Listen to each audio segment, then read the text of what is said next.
تعلیمی اداروں میں اور گلی محلوں میں منشیات بک رہی ہیں اور حکومت کے پاس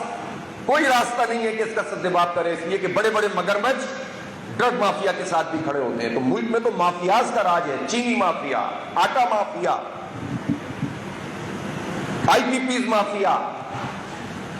ڈرگ مافیا، اور یہ جو علاقوں پر اور سوسائٹیوں پر قبضوں کا نظام چلتا ہے، زمینوں پہ قبضہ کرنے والا مافیا، اور ان مافیاز کے سرپرست حکومتوں میں بیٹھے ہوتے ہیں۔ 89 شوگر ملے ہیں، 89، ان میں سے 84 تین خاندان، تین پارٹیوں کے بڑے بڑے خاندانوں کی ہیں، شریف فیملی، زرداری فیملی، اور یا پھر جو بچ گیا وہ ترین اور اس طرح کے لوگ۔ اور ان کے جو 12 ڈیلر ہیں چینی کے، ان میں سے ایک بھی رجسٹرڈ نہیں ہے۔ دکاندار سے کہتے ہیں رجسٹر ہو، اور جو اربوں کھربوں روپے کا دھندا کر رہا ہے اس کو رجسٹر نہیں کرتے، اور سب مل کر لوٹ مار کرتے ہیں۔ کون پوچھے گا ان سے؟ کس نے جو جماعت اسلامی یہ چاہتی ہے کہ ہم نوجوان، خواتین، مزدور اور کسان، ان کی ترجمانی کرتے ہوئے ایک بڑی تحریک اس ملک میں پیدا کریں، اور ان سب لوگوں کی شمولیت اور در حقیقت جو مایوسی کی سیاہ چادر ہے اس کو ہم ہٹانا چاہتے ہیں، اور وہ سارے طبقات جو مل کر حقوق غصب کر رہے ہیں ان کے مقابلے میں پوری قوم کو لا کر کھڑا کریں گے انشاءاللہ۔ پھر کسی کے بس میں نہیں ہوگا کہ وہ کنٹرول کر سکے۔ کنٹرول وہ ہوتے ہیں جو کمپرومائز ہوتے ہیں، جن کا اپنا کوئی ذاتی ایجنڈا نہیں ہوتا، وہ پھر کنٹرول نہیں ہوتے ہیں، پھر عوام کا دھارا پھر انقلاب پر منتج ہوتا جاتا ہے۔ اور انشاءاللہ ہم ایک انقلابی کیفیت اس ملک میں پیدا کریں گے، یا تو حقوق کو تسلیم کرو یا پھر دستبردار ہو جاؤ اس پورے سسٹم پر اجارہ داری سے۔ اور اللہ نے چاہا تو جماعت اسلامی یہ انقلابی لہر پیدا کرے گی۔ تو ہم 21، 22، 23 نومبر کو مینار پاکستان پر ایک عظیم الشان، اور انشاءاللہ میں آج یہ اعلان کر رہا ہوں کہ یہ پاکستان کی تاریخ کا سب سے بڑا اجتماع ہوگا انشاءاللہ۔ پاکستان کی 78 سالہ تاریخ کا سب سے بڑا اجتماع ہوگا انشاءاللہ، اور ایک مقصد کے لیے ہوگا، اجتماع برائے اجتماع نہیں ہوگا، بلکہ یہ ایک ڈائریکشن دے گا پوری قوم کو۔ جس طرح میں نے آپ سے کہا ہے کہ ان طبقات کی نمائندگی کرے گا جو در حقیقت پاکستان میں اہم کردار ادا کرتے ہیں۔ میرے ساتھ یہاں اسلامی جمعیت طلبہ کے ناظم اعلیٰ حسن بلال ہاشمی صاحب بھی موجود ہیں۔ آپ جانتے ہوں گے کہ کس طرح سے تعلیم کو جو ہے طبقات میں تقسیم کیا گیا ہے۔ جو حکومت کی ذمہ داری ہے، جو ریاست کی ذمہ داری ہے، جو آئین میں لکھی ہوئی ہے کہ آپ ایک جیسی تعلیم دیں گے اور کوالٹی ایجوکیشن دیں گے۔ 2,62,00,000 بچے آؤٹ آف اسکول ہیں 5 سے 16 سال کے، یہ تو حکومت خود بتاتی ہے۔ ڈراپ آؤٹ ریشو اتنا ہے کہ جو اسکولوں میں پڑھ رہے ہیں ان کا 10% بھی یونیورسٹیوں میں نہیں جا پا رہا۔ تمام یونیورسٹیوں کو ملا لیں تو 17 لاکھ کی انرولمنٹ ہے، اور اگر کالجز میں بھی ڈگری پروگرام کو ملا لیں تو یہ سب ملا کے 57 لاکھ کی انرولمنٹ ہے۔ یہ 57 لاکھ لوگ، اور پھر جن جو ڈگری پروگرام سے نکل رہے ہیں ان کو روزگار نہیں مل رہا، تو یہ نوجوان کہاں جائیں گے؟ تعلیمی اداروں میں اور گلی محلوں میں منشیات بک رہی ہیں، اور حکومت کے پاس کوئی راستہ نہیں ہے کہ اس کا سدباب کرے، اس لیے کہ بڑے بڑے مگرمچھ ڈرگ مافیا کے ساتھ بھی کھڑے ہوتے ہیں۔ تو ملک میں تو مافیاز کا راج ہے، چینی مافیا، آٹا mafia, I P Ps mafia, drug mafia, اور یہ جو علاقوں پر اور سوسائٹیوں پر قبضوں کا نظام چلتا ہے، زمینوں پہ قبضہ کرنے والا مافیا،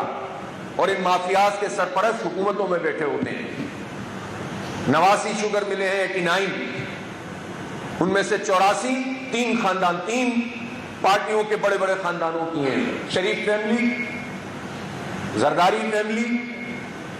اور یا پھر جو بچ گیا وہ ترین اور اس طرح کے لوگ۔ اور ان کے جو 12 ڈیلر ہیں چینی کے، ان میں سے ایک بھی رجسٹرڈ نہیں ہے۔ دکاندار سے کہتے ہیں رجسٹر ہو، اور جو اربوں کھربوں روپے کا دھندا کر رہا ہے اس کو رجسٹر نہیں کرتے، اور سب مل کر لوٹ مار کرتے ہیں۔ کون پوچھے گا ان سے؟ کس نے جرأت ہے کہ ڈٹ کر کھڑا ہو اور کہے کہ آپ اس مافیا سے جان چھوڑائیں؟ اس لیے کہ ساری مافیا سب پارٹیوں میں موجود ہوتی ہیں، اور انہی کے تعاون سے یہ سارا نظام چلتا ہے ان کی پارٹیوں کا۔ تو ہم اس قوم کو مایوس تو نہیں رکھ سکتے۔ زراعت کا شعبہ پاکستان کا اس وقت بھی سب سے پاورفل شعبہ ہے، لیکن ایک سال میں 6.5% گروتھ 0.5% کے اوپر آ گئی، اور جھوٹ بولتے ہیں، اشتہارات دیتا ہے حکمران طبقہ، ہمارے ٹیکسوں سے اشتہار چلتے ہیں کہ جناب کسانوں کے لیے ہم نے یہ کر دیا، مزدوروں کے لیے یہ کر دیا۔ لوگ رو رہے ہیں کہ گندم کی کاشت ریٹ طے نہ ہونے کی وجہ سے مایوسی پھیل گئی ہے، اور اس سے ایک بحران پیدا ہوگا۔ بحران پیدا کر کے امپورٹ کرتے ہیں، ایکسس ہو جائے تو ایکسپورٹ کرتے ہیں، پھر بحران پیدا کرتے ہیں، ریٹ نہیں دیتے، جس کے نتیجے میں کسان رل جاتا ہے۔ گنے کے ساتھ یہی کرتے ہیں، کپاس کے معاملات جو ہے وہ تباہ ہوتے چلے جا رہے ہیں۔ تو یہ پورا زراعت کا شعبہ ایک انقلابی اصلاحات چاہتا ہے، لیکن ان حکومتی لوگوں سے ہم توقع رکھ ہی نہیں سکتے جو جاگیرداروں پر مشتمل ہوں، جو ان جاگیروں کی بنیاد پر ہی کچھ صنعتیں چلانے والے لوگوں پر، شوگر مل مافیاز پر مشتمل ہوں، کہ یہ لوگ کسان کو حق دیں گے اور پاکستان کی زراعت کو آگے بڑھائیں گے۔ یہ تو کنکریٹ کے جنگلات بنانا شروع کر رہے ہیں، ان زمینوں کو بھی تباہ کر رہے ہیں جہاں سوسائٹیاں بننا شروع ہو گئی ہیں،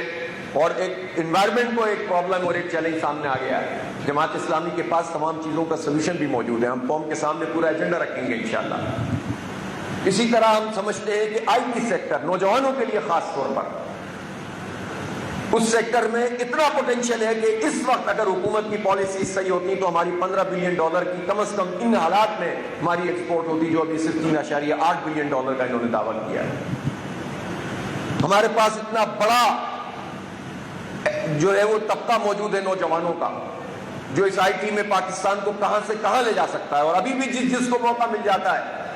وہ زبردست طریقے سے پوری دنیا میں اپنا ایک مقام بناتا ہے، لیکن کوئی پوچھنے والا نہیں ہے، کوئی ان کے لیے ان کی معاونت کرنے والا نہیں ہے، وہ پلیٹ فارم موجود نہیں ہے جس سے پیمنٹ باہر سے آ سکے۔ جا کر ٹرمپ کے در پر حاضریاں لگاتے ہیں حکمران، چاپلوسی کرتے ہیں، ٹویٹ کرتے ہیں، خوشامد کرتے ہیں، لیکن ان سے جو اپنا حق ہے وہ نہیں لیتے ہیں۔ تو جو ہمارے نوجوان ہیں جو کام کرنا چاہتے ہیں، جنہوں نے جو آئی ٹی میں انٹرپرینورشپ کر رہے ہیں، سٹارٹ اپس بنا رہے ہیں، آگے بڑھنا چاہتے ہیں، ان کا پرابلم یہ ہے کہ وہ پاکستان میں اگر اپنی کمپنی کو رجسٹر کرائیں گے تو ان کا ٹیکس انتہائی زیادہ ہوتا ہے، اور دوسرا باہر سے پیمنٹ آنے کا کوئی ذریعہ موجود نہیں ہوتا۔ اتنا سا کام بھی ہے حکمران طبقہ نہیں کر سکا ہے،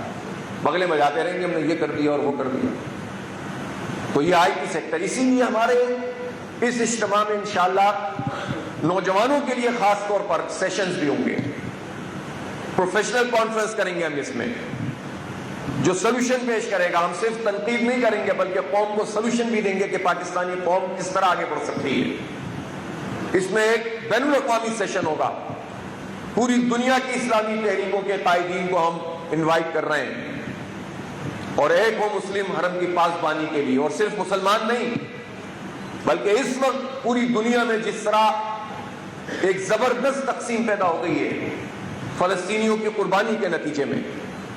ان کی مزاحمت اور مقاومت کے نتیجے میں،